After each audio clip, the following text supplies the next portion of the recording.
A 25-year-old prisoner sits on the deck of a pirate ship, surrounded by armed men who plan to sell him for ransom. He should be terrified. Instead, he's laughing at them. He tells his captors their ransom demand is an insult too low for a man like him. He demands they ask for more. Then he makes them a promise. The moment he's free, he says, he will hunt down every single one of them. He will crucify them all. The pirates laugh along with him. To them, it's the arrogant joke of a spoiled Roman nobleman with nothing left to lose. They have no idea they've just made an oath with the future Julius Caesar. And Caesar never broke a promise like that one. 75 BC. Rome is not yet the empire it will become. It is a republic tearing itself apart, ruled by a dictator named Sulla, a man who has just finished purging the city of his political enemies. Julius Caesar in his mid-20s is one of the names on that list.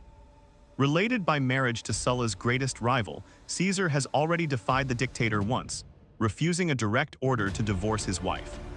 Even as Sulla's assassins begin hunting men for far smaller acts of defiance, Caesar survives only because powerful relatives beg for his life.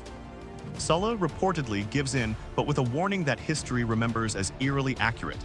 In that one young man, he says, there are many Mariuses. A warning that Rome's next great threat is standing right in front of him.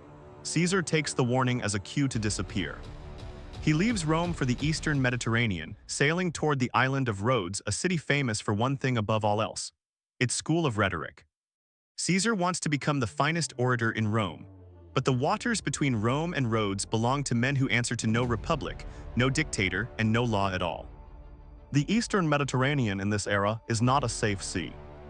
Rome's wars and civil chaos have left its coastlines undefended, and into that vacuum has poured a criminal empire unlike anything before it, the Cilician pirates. Not scattered outlaws, but an organized fleet with its own bases, its own fortresses, and by some accounts, its own private navy stronger than any single nation in the region. They don't just rob ships, they raid coastal towns.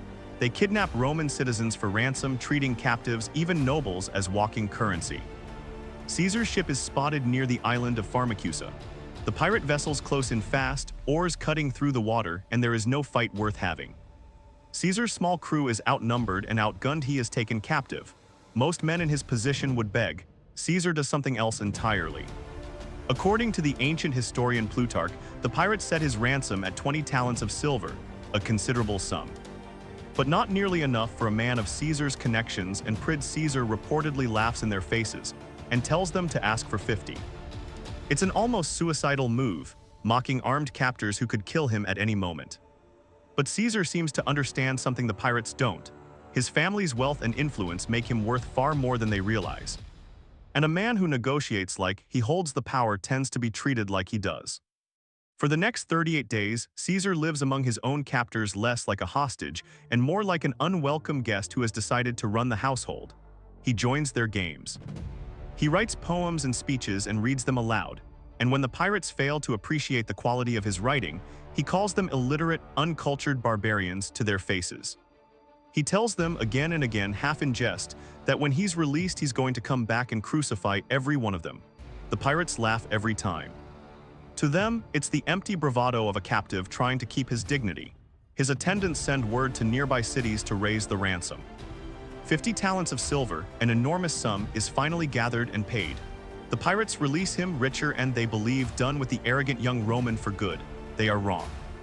The moment Caesar reaches the mainland city of Miletus, he doesn't rest. He doesn't return to Rome.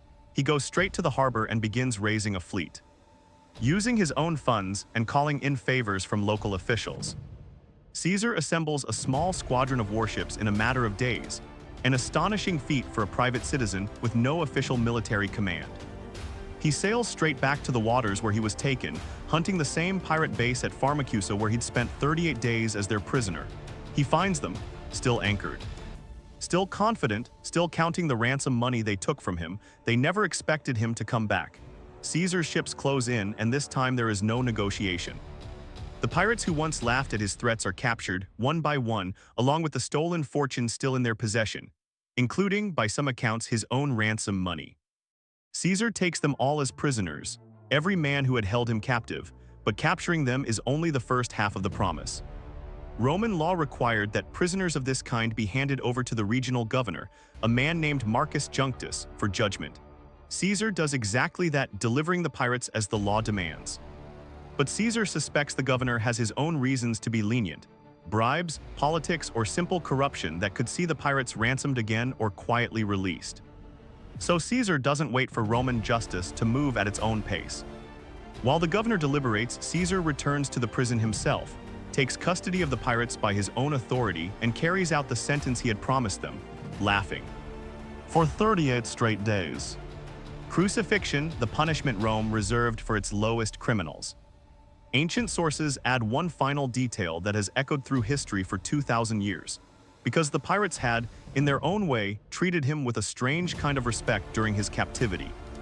Caesar ordered their throats cut before they were nailed to the crosses, sparing them the slow agony of the execution, but not the execution itself.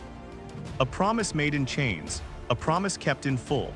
Word of what happened spreads fast across the eastern Mediterranean. This isn't the story of a nobleman who survived a kidnapping. It's the story of a man who turned his own captivity into a demonstration, proof of exactly what happens to anyone who mistakes him for someone who can be threatened. Caesar was still years away from crossing the Rubicon, years away from Gaul, from Pompey, from the title of dictator that would eventually cost him his life on the floor of the Senate.